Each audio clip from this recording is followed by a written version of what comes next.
Hey, what's up everyone? This is Silver Slayer. Thank you for tuning into this video. Precious metals have a unique advantage above any other asset or investment. See, real money, real value cannot be created nor destroyed. And if you apply this perspective to Bitcoin, stocks, any investment, whether it's money, fiat currency, they're all worthless. They don't have intrinsic value. See, gold and silver have intrinsic value within themselves. So no matter who says that 1 ounce silver coin is worth what, the real value of the coin is the 1 ounce of silver inside of it, not the spot price attached. See, when we're talking about real money, gold and silver is essentially the only thing that is real, that's worth something. So when people are trying to say that gold and silver are worthless or that have a low relative value, they're looking at it from the wrong perspective. We are saturating, we're flooding the markets with money, printing more money, stimulus, quantitative easing, trying to keep the economy afloat. But what we're doing is essentially making the dollar worth less and less and less. That's just what I wanted to summarize before we start this video, just so you can get an idea of where we're coming from, or where I'm coming from in this article, and what this guy is talking about. So before we start, make sure to smash that like button. Let's see if this video can get 250 likes. If you love precious metals, if you think silver is gonna be rising soon, if you're bullish on silver, make sure to smash that like button. Also, make sure you subscribe, because I post daily videos every single day. I'm giving you the newest, latest, freshest, and most up-to-date information in the world of gold and silver. The link to this article from FX Street will be in the description, so let's jump into it. So, summer doldrums? Not for precious metals markets. In early July, gold and silver each broke out to fresh multi-year highs. The yellow metal is within striking distance of new all-time highs in the headline-worthy figure of $2,000 an ounce, the highest we've ever seen gold prices. The white metal, meanwhile, has a lot of catching up to do, and as it does, the gains in percentage terms could be explosive. Now let me start right here. I'm going to be stopping after each one of his points and kind of share my opinion on these things. So, this isn't even an opinion, this is the facts. Gold has already exploded. The top's already blown off. It's reaching its all-time ever highs.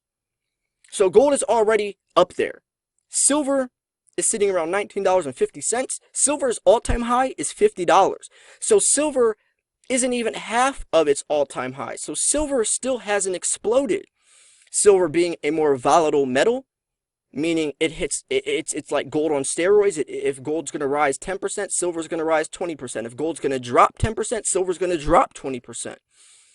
So if gold has already exploded, silver, being gold's little brother, usually catches up or usually follows the next couple weeks or months afterwards. Silver still hasn't done that yet. So silver's a ticking time bomb, and when silver does start to rise, which it always does relative to gold, it's going to be explosive. Silver has already packed on a 60% increase since March from panic selling lows. Importantly, it has shown leadership by narrowing its historically large discount to the gold price. Also showing leadership are the precious metals miners. Notoriously volatile mining sector attracts speculators and smart money insiders alike. It often serves as a leading indicator for the metals. Since bottoming in March, the HUI gold mining stock index surged over 90% into the dog days of summer. If gold miners begin to underperform or diverge negatively from the gold price, that would be a warning sign for the gold market. It would suggest a significant pullback is likely coming. See, this is interesting, because mining, I think, is much more effective and much more important than people think it is. I think it's really this simple. Supply and demand are the most influential factors in silver's price. Demand and supply. So mining being the supply, demand being people like you and I and big business companies. So let me put it like this. Miners have been extremely affected from this pandemic, shutting mines down, workspace not having the entire crew, mining operations coming to a halt, some mining companies closing down for good.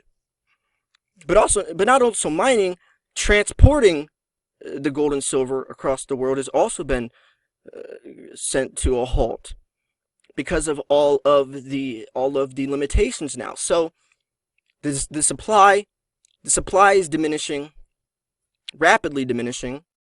Not only that, but also we've been not digging up silver because it's not profitable anyway. So without this pandemic, silver still silver supply is still shrinking for the last 10 years. But also, the top dogs are focusing on gold, lead, and zinc. Silver is found as a byproduct. So diminishing supply, a rising demand, 5G technology, photovoltaic cells for green energy. Everything's becoming green energy now. Photovoltaic cells is silver, and that's on the forefront of green energy. Also electric vehicles. So silver demand is increasing, especially not only from those factors, from 5G and such, but also investors like you and I also starting to see the benefits for the potential that silver has, also putting our money in. So all these different people and companies are bullish on silver, trying to accumulate silver, but the supply is diminishing, so there's not that much. It's scarce. What is that going to do? It's going to push the price up. But when the price goes up, that usually means the price will then drop. People see the price of silver's approaching $20. They sell because they're trying to claim some of their profits back. Maybe they'll sell some of the profits and put it into gold or something. So what that does is make the price dip down a little bit. It's called a correction. It's called a dip, and a lot of people freak out and panic there. Check my video out yesterday talking about panic selling, or actually it was this morning I posted it. If you want to see, how to avoid panic selling. So it's just something to think about, and it's really that simple. So far, since the March lows for miners and precious metals, we have not seen any such warning signs. Risks to Fed fuel bull markets. Of course, there are always risks, both known and unknown, to any bull market advance. Virus risks and political risks heading into the election season could drive renewed market volatility. Especially, I've been talking about the 2020 election for the last 2 years, how that is going to be an explosive time frame for gold and silver. I'm still seeing something needs to spark the fuse for silver to blow, and I think that's going to be it. So, will the U.S. stock market be susceptible to another epic plunge by the fall? Possibly. The Federal Reserve and the rest of the plunge protection team will certainly do their best to keep asset markets propped up. It means flooding the markets with money. At some level, they will almost certainly succeed. There is a strong correlation between growth rates in the Fed's balance sheet and the directional moves in the S&P 500. The question is, if the Fed prevents a wave of blank failures and municipal bankruptcies while jacking the stock market up to new all-time highs, then at what cost? They're not thinking about the consequences, ladies and gentlemen. They're doing all these things and not thinking about how it's going to affect the economy, the markets afterwards. There ain't no such thing as free lunch, not even for Wall Street.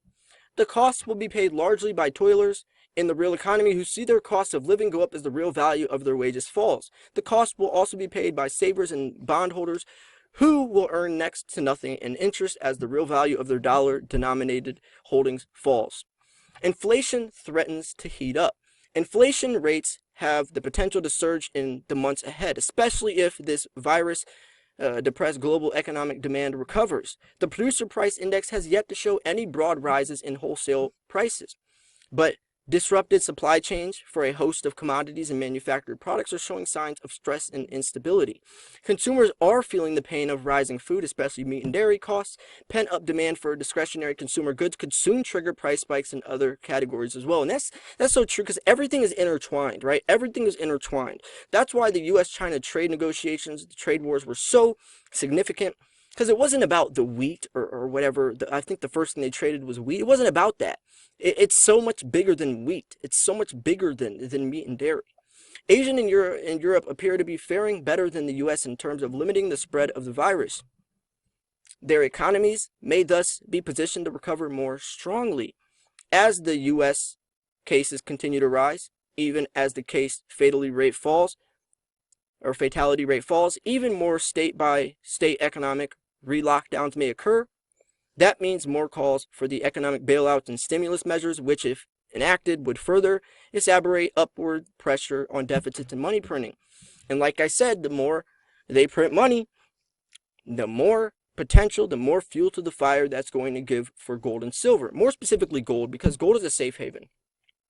Now, when we're talking about gold and silver, I want you to understand that these two metals are affected by different things. For example, gold is more of a commodity, in my opinion. Silver is more of an asset. Silver is more essential, is more needed in the economy than gold is. Silver being intertwined with so many things, from cell phones to 5G towers to electric vehicles to the medical world. There's silver nanoparticles, there's colloidal silver. It's intertwined with so many things. And gold is seen more of a safe haven. It's more of a store of wealth. Gold is mostly in jewelry and coinage and stuff like that. So when the economy is doing bad, gold rises because it's a safe haven. It's like putting your money in a vault. It's preserving your money. It's hedging against inflation, which silver also is used for. But silver also rises when the economy is doing good, because like I said, silver is so intertwined with all this stuff. When the economy is doing good, the production rate of all these things is flowing and rapidly rising, which also puts the price of silver higher. So silver actually is a win-win situation. It rises when the economy's hurt and when the economy is strong, where gold is only if the economy's hurt. The US dollar is vulnerable to being debased and possibly even ditched by large foreign holders, including China. A bearish outlook for the US dollar implies a bullish case for hard money, gold and silver, which is just another point that that we're making in this whole thing. So I really hope you see the true potential of silver. I really hope you see it. Hopefully this video opened up your eyes and allowed you to see the bigger picture, because a lot of people still have the blindfold on. Some people are just too ignorant and too biased to really see or to really grasp what we're dealing with here. And what we're dealing with is a falling economy, which is only going to push precious metals prices, things that have intrinsic value, like I said in the beginning of the video, higher. Thank you so much for tuning in. This article from FX Street will be in the description. If you did enjoy this video, if you thought it was educational, informational, or at least just entertaining, make sure to smash that like button. Also, make sure you subscribe because I post daily videos. This was Silver Slayer. Thank you for tuning in. I'm out. Peace.